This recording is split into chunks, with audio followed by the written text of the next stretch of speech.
Well, Hank's bringing his bus back in. If you remember, he went to that shop and he got horrible service there. They charged him for things they didn't do, and some of the service they did was really bad. And one of the things they did, we found out they put the wrong oil in his two-stroke 8V92 or 6V92. They put 15W40 in it, and it definitely needs a straight 40 weight CF2 low ash content motor oil. So we're gonna do a quick oil change on it here. His air conditioner on the roof is still leaking a little bit, and the wind noise from the door seal is really bad. He's having some start battery issues, and just a couple other things that we're gonna go through on it real quick here this weekend.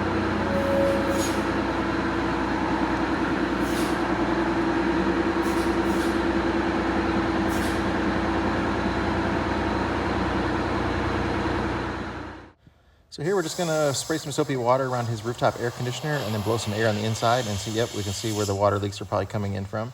So that helps, soapy water and compressed air.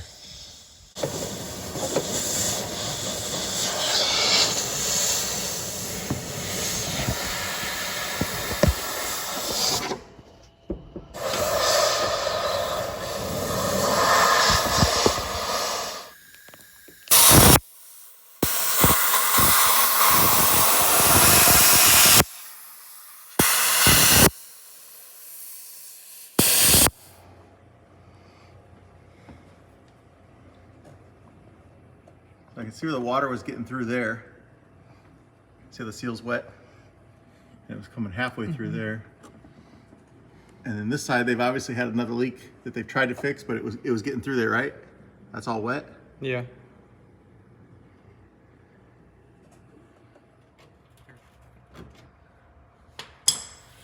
Don't burn yourself.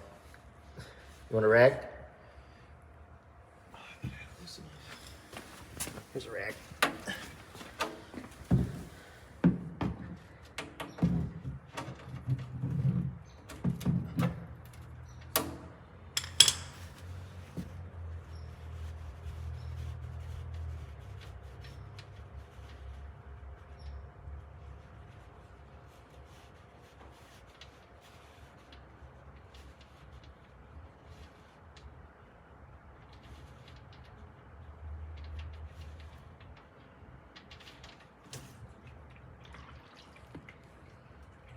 All right?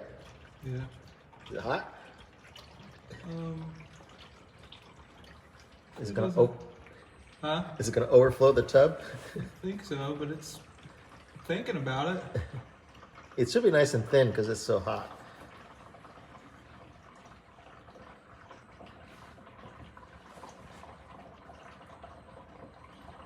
It's close, but it's not doing it. This will hold all of it, though? It should. Okay.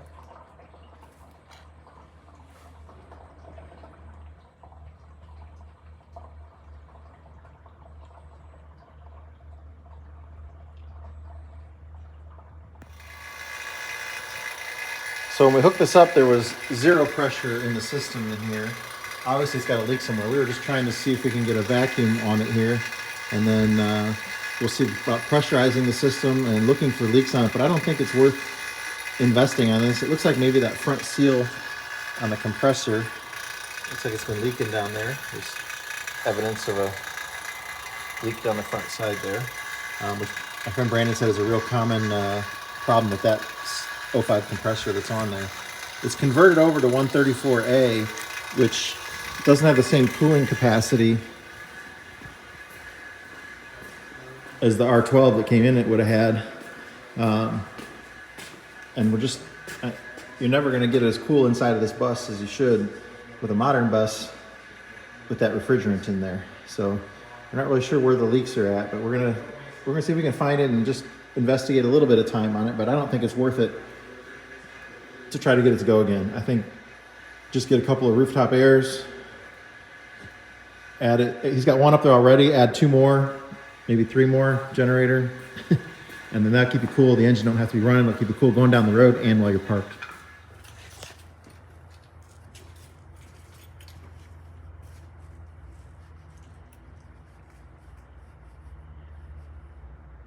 It's already down to 19.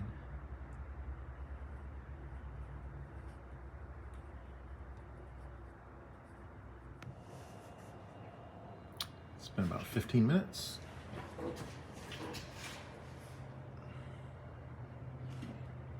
It's definitely leaking.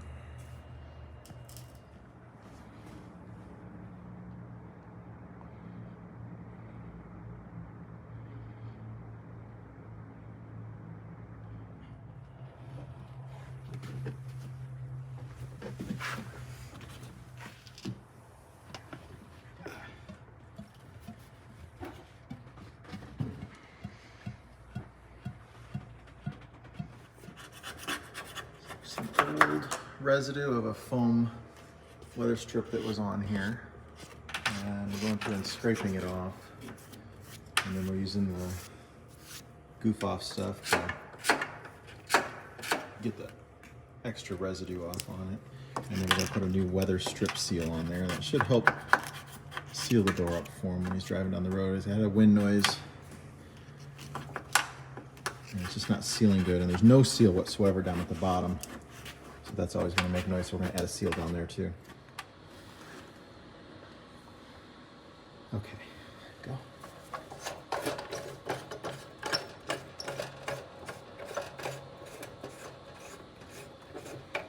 Okay, turn back the other way.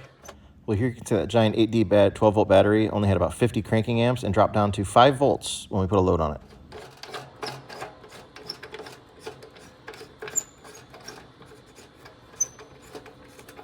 That's a good battery. Okay, the other one?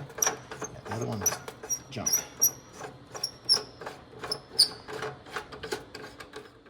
Well, this battery tested much better, about 300 cranking amps. Supposed to have 1400, which you never see that full number with just a jumper cable attachment on it there. But that's probably a decent, it would probably be okay if they were both that well. But because they're the same age and everything, we're not going to mix a brand new one with this really old one. So he's just going to get some new batteries.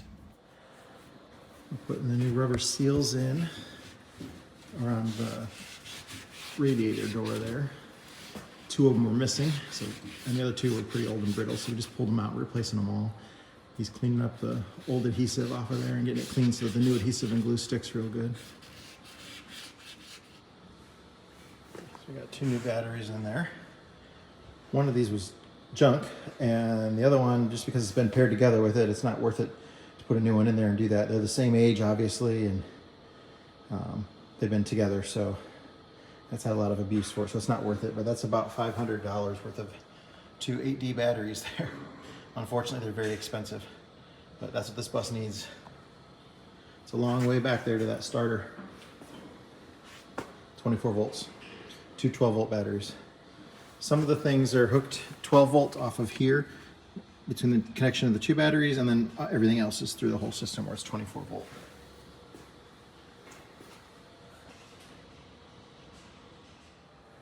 Okay, so there's the new rubber seals installed. Just letting it tack up before we close it for good. But yeah, it's definitely in there. You know, when that closes, that should seal it up nice. It can't suck the air back by it. The engine should cool considerably better. So missing the top one for a long time and the bottom one. Those are the 2 biggest ones, obviously. We're topping off the coolant in here right now. When it came in, it was full, but that's the cold level, not the hot level. So we're just adding enough to get it to the cold level on there. We're just about there. New seals are on.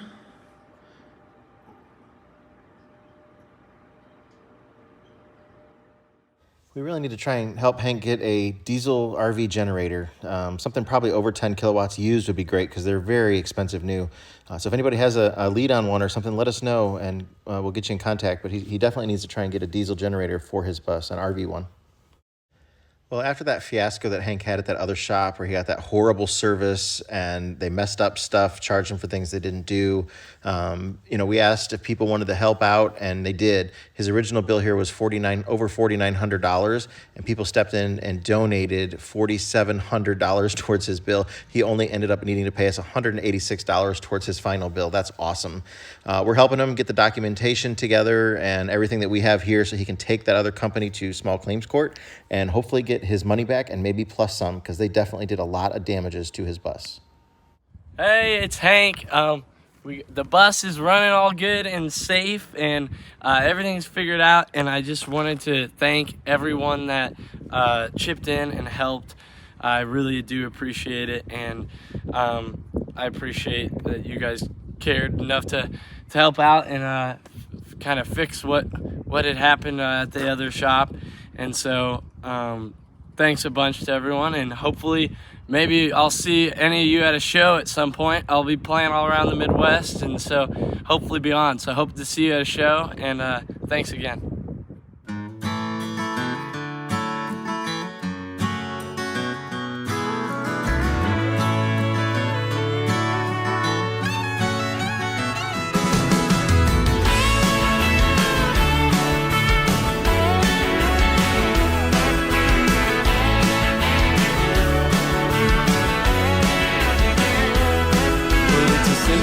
Story, and here's how it goes. He's in love with the girl, but the girl don't know. Then one day that boy took his chance. The girl didn't know how that boy could dance. If the blue fits, you wanna wear it. Got a feeling inside him, I gotta share it. I want you so bad I can hardly bear it. Baby, if the blue fits, you ought to wear it.